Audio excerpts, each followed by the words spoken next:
Those who follow this way of life usually live, on average, 10 to 15 years longer than most people. And looking at my own life, I'm absolutely convinced that I'll make it to 100. It was with this serene confidence that renowned surgeon Ellsworth. Orchim described the impact of his habits on his well-being.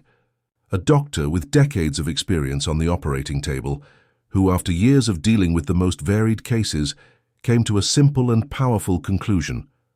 Our longevity is directly linked to the choices we make on a daily basis. Ellsworth. Orchim was not only a respected professional, but someone who applied the principles he taught to himself. He believed that health and long life were not the result of chance, but the consequence of discipline and attention to the body. When he retired from the operating rooms, he made a firm decision, not out of weakness or illness, but because his heart and body were in top shape. He simply chose to devote his time to what gave him real satisfaction, his family, his friends, and life's little pleasures. And that choice, as well as his lifestyle, underpinned his conviction that he would live to be 100, and more than that he would get there with vitality. Her story is a real testament to the fact that getting older doesn't have to mean getting weaker, and that it is possible to live longer and better with simple attitudes that anyone can adopt. At the age of 95, Ellsworth Orchim made a decision that surprised his colleagues and admirers. After decades working in cardiac surgery, he announced that he was ending his career, refusing his colleagues' insistent requests to continue operating. This choice, however, had nothing to do with frailty or illness. On the contrary, his heart remained strong, his health was impeccable, and his mind remained clear and active. My colleagues wanted me to continue, but I felt it was the right. "Time to stop," said Orchim. "My health is perfect, my body is in top shape, but I want to devote my time to what really brings me satisfaction." For him, age was never a reason to abandon what he loved, but rather an invitation to reorganize priorities. This decision, contrary to what many people think, did not represent an end, but the beginning of a new stage, freer, more conscious, and focused on what gave him joy. Being with those he loved, cultivating the land with his own hands and sharing his knowledge with new generations of doctors. In an interview shortly after announcing his retirement, Orchim spoke naturally about his choice, reaffirming that he still felt energized to work. But there was something more important calling him: the need to live with purpose, to use his time in a meaningful way, and to show by his own example that life doesn't end when you leave your profession. It can actually take on a new meaning. He also said that this decision would not take him away from the medical environment, as he would continue to mentor young professionals, passing on everything he had learned over a lifetime dedicated to caring for the human heart. His choice reflected not only the wisdom of years, but the serenity of someone who understands that longevity is not measured only in years lived, but in the quality and meaning of those years. At 95, Ellsworth Orchim was showing the world that it is possible to grow old with dignity, strength and purpose, keeping the body active, the mind at peace and the heart full. During the same interview in which he announced his retirement, Ellsworth Orchim made a statement that for many would sound overconfident, but which for him was simply the realization of a truth he knew deeply. "I'm sure I'll live to be 100. He didn't say it lightly or proudly. It was a calm statement, backed up by decades of experience, observation, and concrete results. Orchim knew exactly what he was doing. For more than half a century, he had dealt with the human heart, literally, and understood better than anyone the impact our habits have on health and longevity. His conviction was not just based on statistics, but on his own life. He knew the workings of the human body in detail, and followed over the years the effects that diet, movement, and stress control had on his patients. What's more, he applied all these principles to his routine with discipline, and the results were visible. Orchim was one of the first specialists to perform open-heart surgery. He often spent 6 or more hours in a row on a single operation, demanding of himself not only technical knowledge, but physical endurance and mental focus. And even at an advanced age, he still felt able to perform when necessary. His health was robust, his disposition remarkable, and his mind, always alert, guided his steps clearly. At the age of 90, He was found by reporters working in the garden of his house. He was building a fence, digging 70-centimeter holes, installing stakes and preparing concrete. When asked if it wasn't too much effort, he replied, "I hope to finish this task in a few days because I'll soon be taking part in a surgery as an assistant." This naturalness when talking about physical and mental work, even though he was already over 90, showed how true his conviction about longevity was. For Orchim, living to 100 was not a gamble, but the logical consequence of his choices. Longevity, according to him, was not a privilege for the few, but something accessible to those who respect their bodies, keep their minds active, and live with balance. And indeed, Ellsworth Orchim didn't just live to 100, he passed that mark, reaching 104, maintaining his vitality until his last days. When Ellsworth Orchim turned 90, many expected him to be resting, enjoying retirement with light and limited activities. However, his reality was quite different. At this age, he was visited by reporters who, when they arrived at his home, didn't find him sitting or resting. He was in the garden working vigorously. He was building a new fence, a task that required digging holes 70 centimeters deep, placing the stakes and filling them with concrete. For many, such an activity would be unthinkable at the age of 90. But for Orchim, it was part of his routine. "I hope to finish this work in a few days because I'll soon be taking part in surgery as an assistant," he said naturally. This phrase, as well as showing his impressive disposition, also revealed a commitment to an active life that did not diminish with the passing of the years. This seemingly simple scene was a faithful portrayal of his philosophy: to keep moving, to use body and mind productively, and not to indulge in inactivity. He believed that the human body was made to move, to challenge itself, and that health was strengthened by the constant use of physical abilities. Manual labor, contact with the land, and performing practical tasks were not just hobbies for him, but a natural extension of his way of life. He didn't see age as an obstacle, but as a stimulus to make the most of each day, remaining useful and present. Even with his decades of experience in medicine, Orchim never put himself above simple activities. He saw value in looking after his own house, planting, building, and also in continuing to learn and teach. That's why even after he stopped being the main surgeon, he continued to go to the hospital to mentor young doctors and, when possible, assist in operations. To those who watched him, it was surprising to see someone with so much vitality. But for him, it was just a consequence of living with balance, maintaining a healthy diet, taking care of his mind and body, and refusing to accept the limitations imposed by age. He believed that growing old with dignity was possible, and that every action, no matter how small, contributed to a long and active life. Ellsworth Orchim was one of the pioneers in open-heart surgery, working at a time when this specialty was still in its infancy. For more than 50 years, he dedicated himself intensely to medicine, performing countless operations every day. Some of these surgeries were extremely long, lasting 6 hours or more, requiring not only technical knowledge but also physical endurance and total concentration. Even when he stopped being the main surgeon, Orchim didn't distance himself from the hospital environment. On the contrary, he remained close, mentoring young doctors and taking part in operations whenever necessary. Until the age of 95, he continued to attend operating rooms regularly, acting as an assistant and mentor. His commitment to medicine did not cease with age. He understood that he still had a lot to offer, especially in terms of accumulated experience and wisdom. This dedication came not from a sense of obligation, but from a genuine passion for what he did. For Orchim, caring for people was more than a profession. It was a life mission. He believed that teaching the new generation of doctors was just as important as performing the surgeries themselves. Sharing the knowledge he had acquired over half a century of practice was a way of continuing to save lives, even without being in charge of the operation. But in addition to technique, Orchim also carefully observed the results of patients over time. He didn't just treat diseases, he studied patterns, trying to understand what differentiated those who recovered well from those who faced complications. And that's how he began to notice something curious. Patients who followed a plant-based diet generally had clean arteries, while those who consumed animal-based foods, such as meat and dairy products, often accumulated cholesterol and calcium in their arteries. This practical discovery, made through direct observation, led him to reflect deeply on his own eating habits.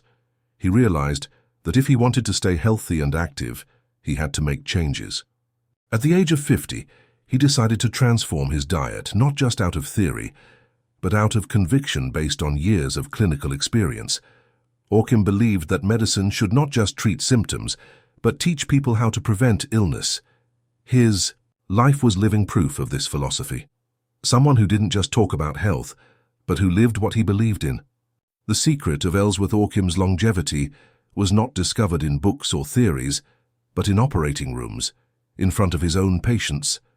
Over decades of medical practice, he began to notice a pattern that repeated itself frequently. Observing the condition of the arteries of hundreds of people, he realized that there was a marked difference between those who followed a plant-based diet and those who regularly consumed animal products. According to him, patients who ate a diet rich in plant-based foods had clean arteries with unobstructed blood flow. On the other hand, those who consumed too much meat and dairy products often found a buildup of cholesterol and calcium, compromising circulation and often leading to serious cardiovascular diseases. These observations did not go unnoticed. At the age of 50, Orchim made an important decision to completely re-evaluate his diet. He understood that if he wanted to maintain his health and continue living with energy, he needed to take action, and so he did. He changed his diet based on what he had learned directly from his clinical experience, gradually eliminating the foods he considered harmful. He was also struck by the number of patients who, due to circulatory problems, had to have limbs amputated. This led him to be even stricter with what he put on the table. For him, the risk of losing mobility or quality of life was reason enough to change his eating habits. And it was precisely this change that he believed was essential to his longevity. In the years that followed, he maintained a simple diet, rich in vegetables, fruit, grains, and small quantities of eggs and dairy products. He avoided fatty meats and refined sugars, always seeking balance. He didn't completely deprive himself of certain foods, but made conscious and moderate choices, prioritizing what he knew was good for his body. Orchim claimed that his health, even in old age, was a direct result of these choices. He felt good, energized, and believed that anyone, by changing their diet, could significantly improve their health and prevent illness. His philosophy was clear. Taking care of your body on a daily basis with attention and responsibility could extend your life by years, and more than that, in quality. The decision to change his eating habits was not an impulsive one for Ellsworth Orchim. At the age of 50, after years of observing the effects of food on the health of his patients, he realized that he needed to apply what he had been witnessing in the operating rooms to his own life. The change was profound, but carefully thought out. He knew that diet was one of the fundamental pillars of health and longevity, and he was determined to adjust whatever was necessary. Since then, he has adopted a plant-based diet, rich in potatoes, fresh fruit, whole grains, and small portions of eggs. He avoided white sugar as much as possible, replacing it with fruit and nuts, believing that natural sugars were enough to provide energy and flavor without overloading the body. Her eating routine was simple but strict. Every morning, he started the day with a large portion of lightly prepared potatoes, accompanied by vegetable milk, usually soy. This meal, he said, gave him energy and was easy to digest. For lunch, he preferred fresh fruit, boiled eggs, and wholemeal toast, usually drizzled with a small amount of healthy oil, such as olive oil. I also made a point of drinking a glass of freshly squeezed lemon juice. For dinner, there were no excesses. He chose to keep it simple, a portion of potatoes, eggs, and occasionally rice. Although he considered eggs to be a good source of protein, he consumed them in moderation. His focus was on foods that could be absorbed easily, without overloading the body. He also avoided processed foods and those high in saturated fat as much as possible. Orchim's favorite drink was water, which he consumed in abundance. He made a point of drinking at least 6 glasses a day, spread out over the morning and afternoon, believing that constant hydration was essential to keep his weight and health in balance. He started the day with 2 glasses of water and prioritized drinking in the early hours since, according to him, work could make him forget to drink later. He was also adamant that the consumption of food of animal origin apart from breast milk was not a biological necessity, but an acquired habit. And like any habit, it could be changed. For him, 3 months of discipline was enough for anyone to re-educate their palate and form new eating patterns. Ellsworth Orchim firmly believed that many of the eating behaviors that people consider natural are actually habits built up over time. For him, eating food of animal origin, for example, was not a biological necessity, but a choice shaped by customs and cultural influences. He used to say that just as someone can get used to very salty foods, they can also learn to like milder foods as long as they are willing to change. If someone is used to a diet with a lot of salt, any food without salt will seem bland. But if you gradually reduce the salt, your taste buds adjust and soon your body no longer misses it, he explained. He used this analogy to show that any eating habit, no matter how ingrained it may seem, can be re-educated. In his view, all it took was 3 months of discipline and consistency for most people to come to appreciate new tastes and adopt a more balanced diet. He spoke with authority because his own life was proof of that. Born and raised in a farming family, he grew up eating large quantities of milk, cheese, and meat, typical products of the rural table. Since childhood, he believed that these foods were essential for good health. However, when he reached the age of 50 and observed the effects of such foods on his own patients, he decided to change. Orchim began to focus his diet on vegetables, grains and eggs in small quantities. Eventually, he included small portions of dairy products or fish, such as salmon, but always in moderation. For him, the secret was not in the total exclusion of food, but in being aware of what you consume and being able to make choices that benefit your health in the long term. According to him, these changes were crucial in keeping him in perfect health well into old age. He felt strong, agile, and energetic, even though he was well into his 90s. He didn't just talk about healthy habits. He lived them every day, proving that the initial effort to adapt was worth it. In his words, it wasn't about making big sacrifices, but about learning to look after your body with respect and wisdom, valuing the foods that nourish and preserve health over the years. Until the last years of his life, Ellsworth Orchim maintained a vitality that surprised everyone around him. At the age of 98, he said with conviction that he felt like he was 20. His knees were firm, his coordination was perfect, and his willingness to face everyday life remained intact. For many, it was hard to believe that someone almost a century old could maintain such a level of energy. But for him it was natural. Even at 99, he continued to drive his car, tend to his garden, and perform physical tasks with ease. There were no constant complaints about pain or limitations. He used to joke, "If I have a health problem, I haven't noticed it yet." It was a light-hearted way of demonstrating how stable his health was and how confident he felt in his routine. During his career, he operated on thousands of patients and dealt with extremely delicate cases. But one remarkable experience was when he traveled to Asia to perform heart surgery. There, he observed something curious. The cardiovascular diseases that were so common in developed countries seemed to be rare in that region. This finding further reinforced his belief in the impact of diet on health. He noticed that the inhabitants of Asian regions, with a diet based heavily on vegetables, had fewer problems with their arteries and rarely suffered from ischemic heart disease, which is so common in the West. This observation was decisive in maintaining his choice of a simple, natural diet. For Orchim, getting older didn't mean getting weaker.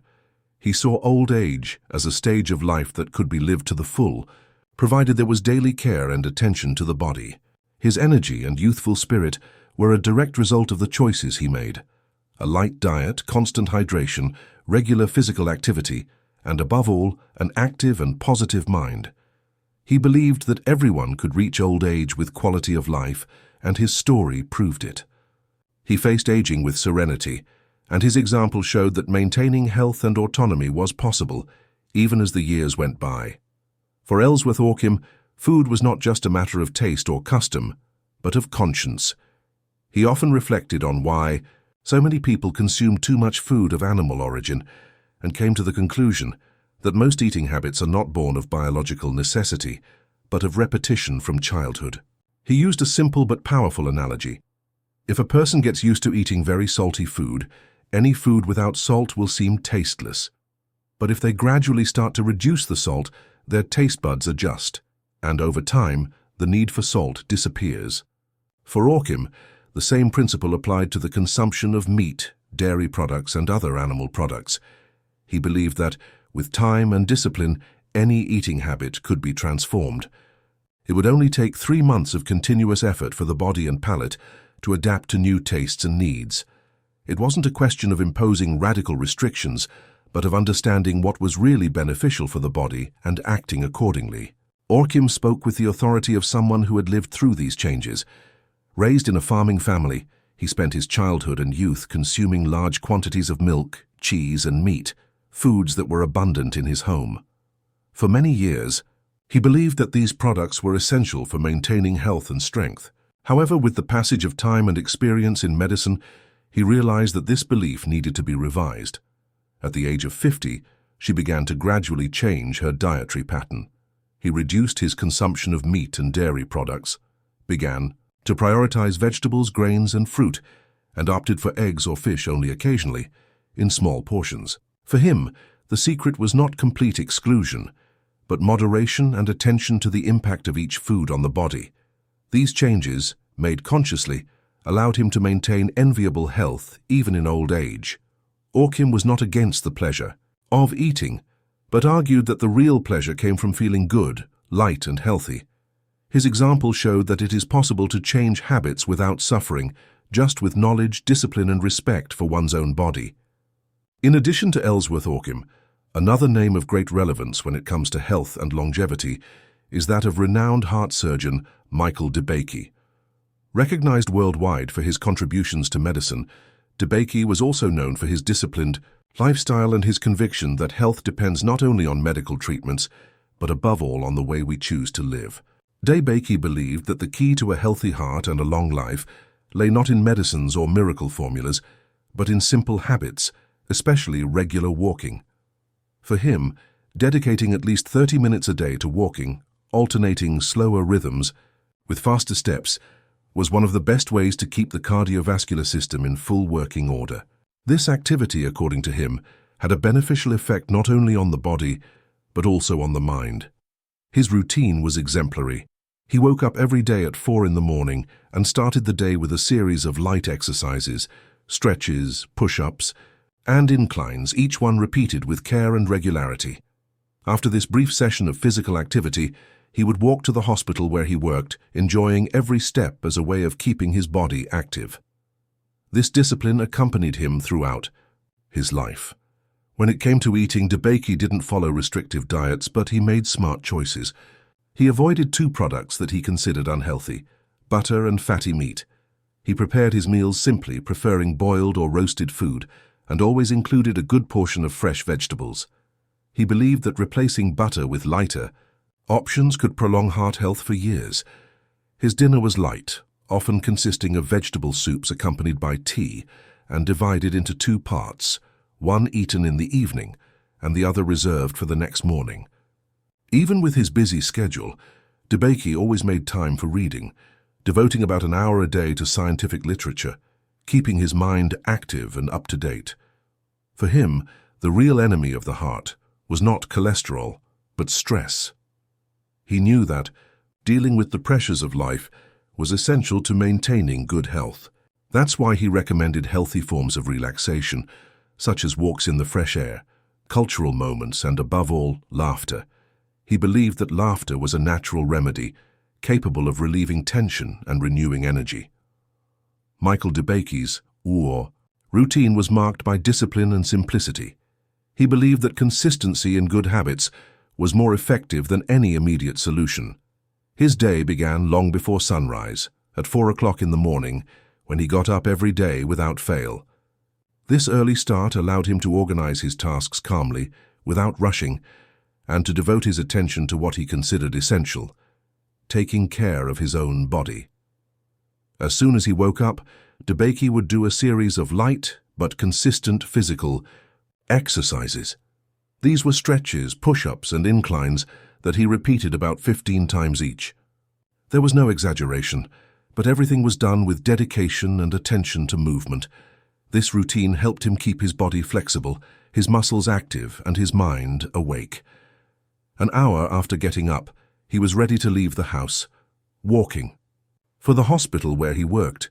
For him, walking was not just a means of transportation, but a conscious choice to keep his health up to date.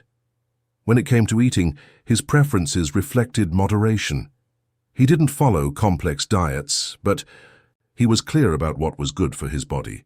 He completely eliminated 2 items that he considered harmful: butter and fatty meat. He preferred to prepare his food without animal fat, giving preference to cooking or steaming, and always included fresh vegetables in his meals. He believed that these choices alone could extend the life of the heart by up to 7 years. DeBakey's dinner was a simple meal, often consisting of light soups and vegetables. A curious detail of his routine was to divide this meal into 2 parts. He would consume 1 portion in the evening and leave the other for the following morning. After dinner, he would devote about an hour to reading, especially scientific texts, always keeping up to date and stimulating his mind. By 6:50 a.m., he was ready and positioned on the operating table, prepared to face the day with focus and serenity. His life was an example of how true health is built every day, with simple but conscious choices. DeBakey proved that by taking care of the body and mind in a balanced way, it is possible to maintain vitality, even in old age, facing life's challenges with firmness and clarity. Throughout his extensive career as a heart surgeon, Michael DeBakey developed a deep understanding of the factors that really affect heart health. He stated with conviction that the real enemy of the heart was not cholesterol, as many believe, but stress, silent, constant, and devastating if not properly managed. For DeBakey, it wasn't enough to eat a balanced diet or exercise. It was essential to learn how to deal with the pressures of life, the daily challenges and the emotions that, if accumulated, could have serious consequences for the body. He observed that many people faced with stress sought refuge in alcoholic beverages, believing that this would bring relief. However, he warned that excessive alcohol consumption not only failed to solve the problem, but also increased the risk of heart attacks and other serious illnesses. He argued that in order to look after your heart, you also had to look after your mind. That's why he recommended healthy forms of relaxation that could relieve tension without causing harm. Among his favorites were walks in nature, visits to the theatre, moments of contemplation, and above all, laughter. DeBakey saw laughter as a natural remedy, an antidote to the weight of worries, and a valuable resource for restoring inner balance. When faced with stressful situations, he sought refuge in activities that brought him joy. He especially liked comedies which, according to him, had the power to transform the state of mind and bring lightness to thoughts. Avoiding prolonged sadness and excessive fat consumption were also part of his philosophy, as he believed that body and mind were deeply interconnected. His approach was practical. Don't ignore stress, but recognize it and look for constructive ways to deal with it. For him, living well meant keeping an eye on your emotions, knowing when to slow down, and above all, cultivating moments of simple pleasure that would strengthen your spirit and, consequently, your physical health. Michael DeBakey lived to the age of 97, remaining active for almost his entire life. His experience showed that longevity was not just a matter of genetics or luck, but the result of conscious choices, both in body and mind. He proved that by tackling stress wisely, it is possible to preserve health and live fully, even as the years go by. Michael DeBakey's long and active life spanned 97 years. For most of that time, he remained strong, lucid, and active, both in his profession and in his personal life. However, as he himself said, there comes a time when the body begins to show signs of fatigue, mistakes that can no longer be easily corrected. Yet even in the face of the fragility of his later years, DeBakey showed no fear or despair at the finiteness of life. For him, age was like a disease, an inevitable condition that would sooner or later catch up with everyone. But as long as He felt well, he considered himself young. That was his philosophy. Youth not as a number but as a sensation, an inner experience. As long as his body responded, he allowed himself to live fully, no matter how much time passed. In 1998, at an advanced age, he wrote clear instructions, preparing for the inevitable end. But an unexpected event altered the natural course of things. DeBakey suffered a serious health problem and, when he was found unconscious, his family authorized emergency surgery. When he woke up, his first sensation was one of strangeness, as if he had already left and was somewhere else. "I thought I had died and was in the world of the dead," he said. But when she looked around, she realized she was in a hospital and concluded, if this was death, it looked very familiar. Recovery was slow, requiring patience. Daily walks, which had always been an essential part of his routine, became more difficult. Over time, he came to recognize that his body no longer had the same strength and that his time for action was coming to an end. Even so, DeBakey was not intimidated by death. He was a curious man, someone who saw the end of life not as a void, but as a passage to something unknown. He believed in the existence of the soul and a life beyond death. Reports from patients who had been between life and death touched him deeply, and he saw them as confirmation that there is something beyond what can be seen. His serenity in the face of death was a reflection of a life lived with purpose, discipline, and gratitude, a life in which every day was valued and every choice made with awareness. The story of Ellsworth Orchim and Michael DeBakey teaches us that longevity is not the result of chance, but of consistent, conscious choices. Both renowned doctors, they not only studied the human body, but lived in a way that was consistent with what they believed in. A balanced diet, regular physical activity, an active mind, and above all, a calm approach to challenges. These were the pillars that sustained their lives for almost a century. Orchim, with his simplicity, demonstrated that small dietary changes, made with attention and discipline, are capable of transforming health. He saw moderation as the secret to vitality, arguing that any habit can be adjusted with patience and determination. At 104, still active and lucid, he was a living example that it is possible to grow old with quality. DeBakey, for his part, stressed the importance of taking care not only of the body, but also of the spirit. For him, stress was the real silent enemy, and learning to relax, laugh, and find pleasure in the little things was as vital as any medical measure. His routine, marked by discipline, showed that you don't need complex formulas to stay healthy. You just need to live with balance and respect your own limits. In different ways, they both reinforced the same message. Health and longevity are within everyone's reach. It is not necessary to have access to sophisticated technologies or extraordinary methods. What is essential is to make conscious daily decisions, to choose what to eat, how to move, how to rest, and above all, how to deal with life's difficult moments. These stories invite us to reflect. What are we doing today that will contribute to our health tomorrow? Are we taking care of our body as a precious asset? Are we nourishing our mind and spirit with good habits? Now we want to know what you think. Do you think these tips are useful for those seeking a long and healthy life? Share your thoughts and experiences in the comments.